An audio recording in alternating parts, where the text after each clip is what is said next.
my story is a little different today because I'm not actually the fish in my fish out of water story, and I'm not even the water. I'm kind of like the land. The fish in this story was actually a med student who was giving me a pap smear. But it's funny, so bear with me. It starts a few years ago when my doctor called me and said that my pap test had come back with a slightly abnormal result. It was like not a big deal. It wasn't, nothing was really wrong, but she was sending me for some follow-up tests at this hospital clinic where I would have to go and get a pap smear every 6 months for the next 2 years, just like monitor what was going on. Great. And a quick primer for the boys in the audience who may be a little fuzzy, and I'll keep it brief, I swear. So a pap smear is, a doctor uses this thing called a speculum, which kind of looks like two metal shoehorns, and it's always really cold.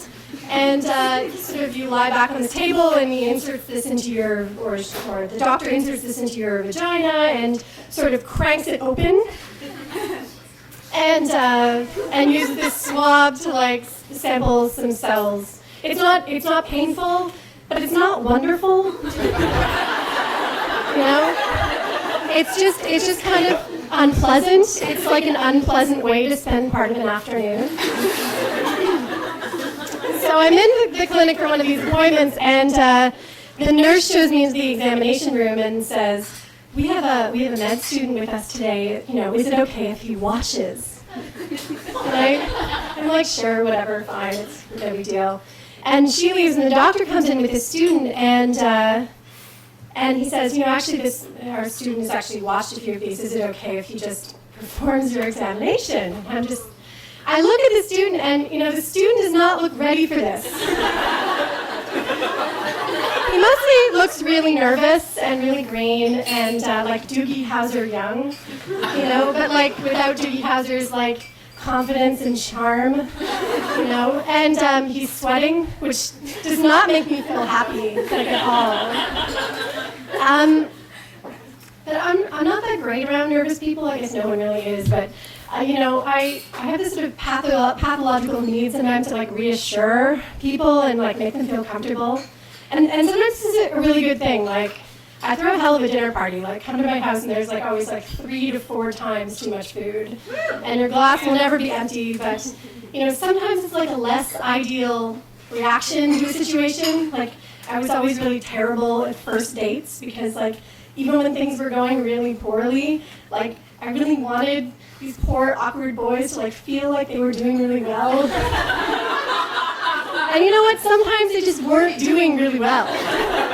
So, not always ideal.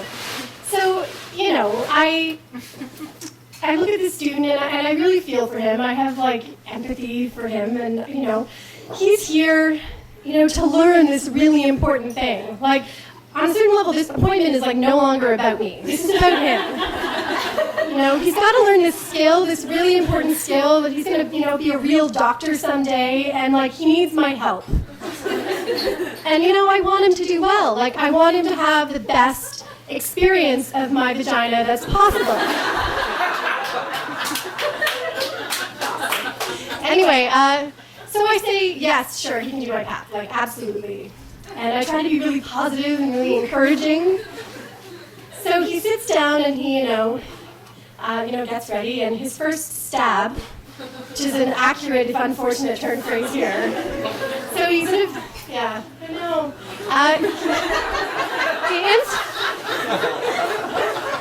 He inserts the speculum and he starts to crank it open, but like something has caught in a weird way. I'm sorry. It gets. Anyway, something is caught, and there's like some pinching of like the tenderest of tender skin. And so I like try to gently let him know this, and sort of softly say and then softly say ow, but he like is not listening to me at all. So then I sort of have to loudly say ow, and you know, he fixes everything. It stops, and but this has made everything worse because now he's really embarrassed because he's screwed up, you know, in front of the doctor and all the rest of it, and he's really apologetic and he's really mortified, and like I feel really terrible because, he's, yeah, anyway, like, it's impossible to reassure someone from the position that I'm in. All I can do really is sort of lie there and like think positive thoughts in his like general direction, which is like not working at all.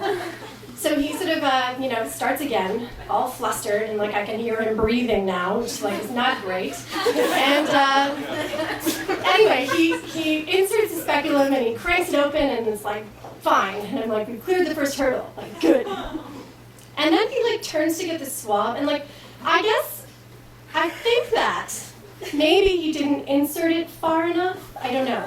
Because what happens is the speculum goes shooting out of my vagina. And then it hits the wall. And then it hits the floor.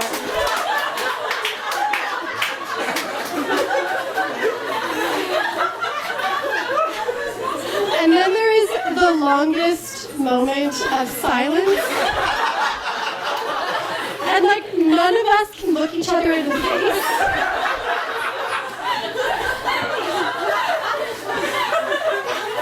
And then after a very long pause, the doctor says, I think I will take over now.